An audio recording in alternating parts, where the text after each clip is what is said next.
Hey guys, this is my Primal Rage adapter. If you play Primal Rage, or you bought Primal Rage actually, if you buy this board, this is a monster board, as you can tell. You're gonna notice some differences. Like right straight off, you're not gonna get any sound if you connect it straight to Jamma, because of this. This board right here is the soundboard to it. If you can tell right here, where are you? This connector here. This is the connector for the sound. There's left, right, and subwoofer. Because the cabinet that it comes in has a subwoofer in it and has stereo sound. Also, if you notice, well, this looks like a regular Jamma edge connector, but it's a little different. Let me show you. Let me give you an example here. If you were to plug it into my super gun here, you will first notice that button 1 is this one. There is no start button to a Primal Rage cabinet. So it would be this one, then button 2 would be this one, button 3 would be this one, and button 4 will be this one. Instead of the makers doing button 1, button 2, button 3, and button 4, they went a different route.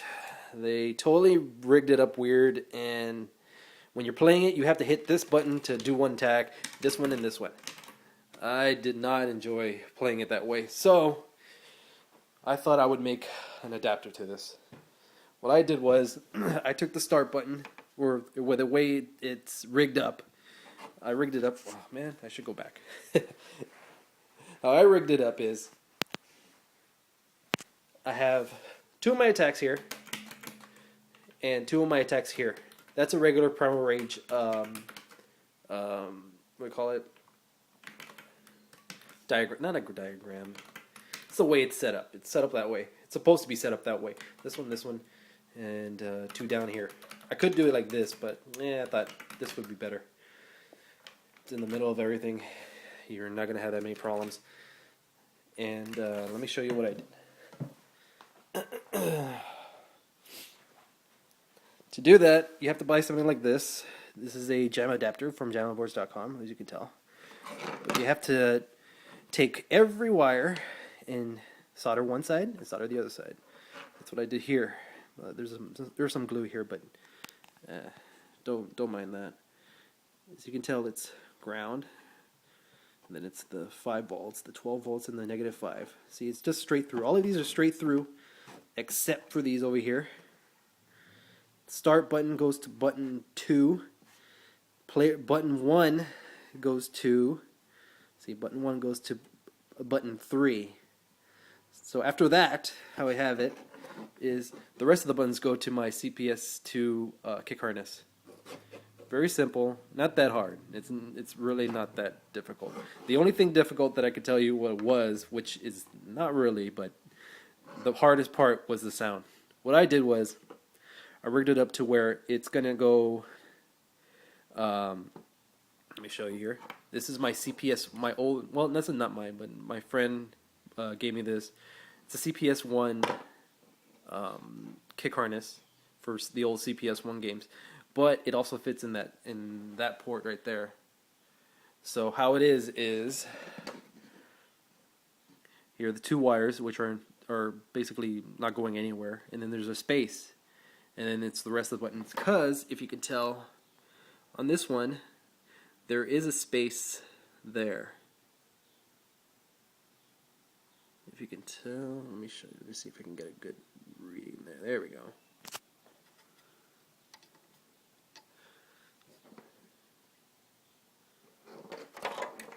So all you do is you just slide it in like that, and that's it. There's your Jamma adapter.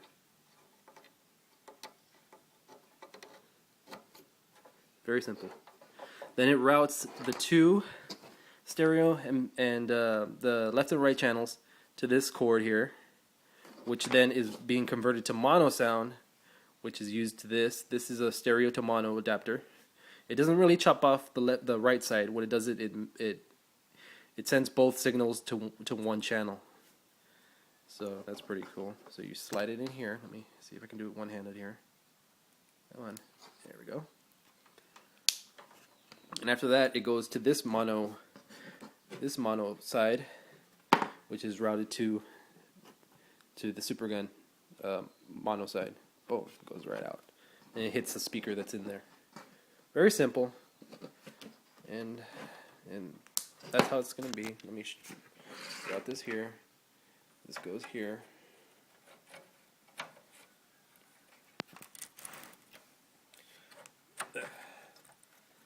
Once again, this is hard, one-handed. There you go. And this goes through your CPS2 kick harness. Very simple, not hard. Very straightforward. And it works. That's the important part. It does work. And I'll show you right now. Okay, here's my rig. Already ready to go. Here's the adapter. And there's the CPS1, old CPS1 kick harness, which takes the left and right channel down to this connector right there, as you can tell. That's mono sound.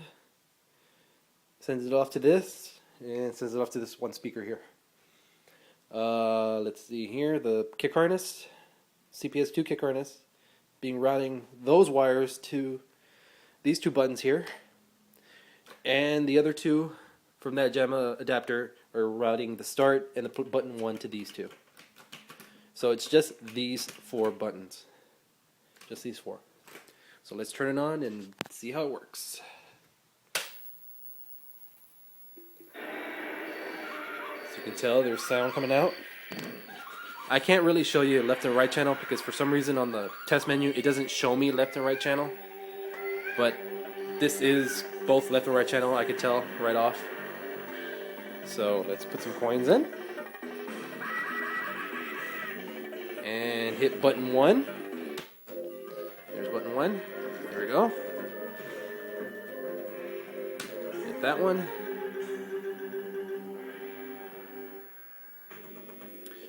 And watch here. Button 1 is that one. Button 2. Button 3. And button 4, which is that one. So those are all the buttons routed to the right place now. And that's how we get Primal Rage to work on a Jamma connection to an actual Jamma supergun. You have to do a little bit of changes, but it's not that hard. You just have to figure out which connector needs to go where, and it won't take you a long time to figure it out.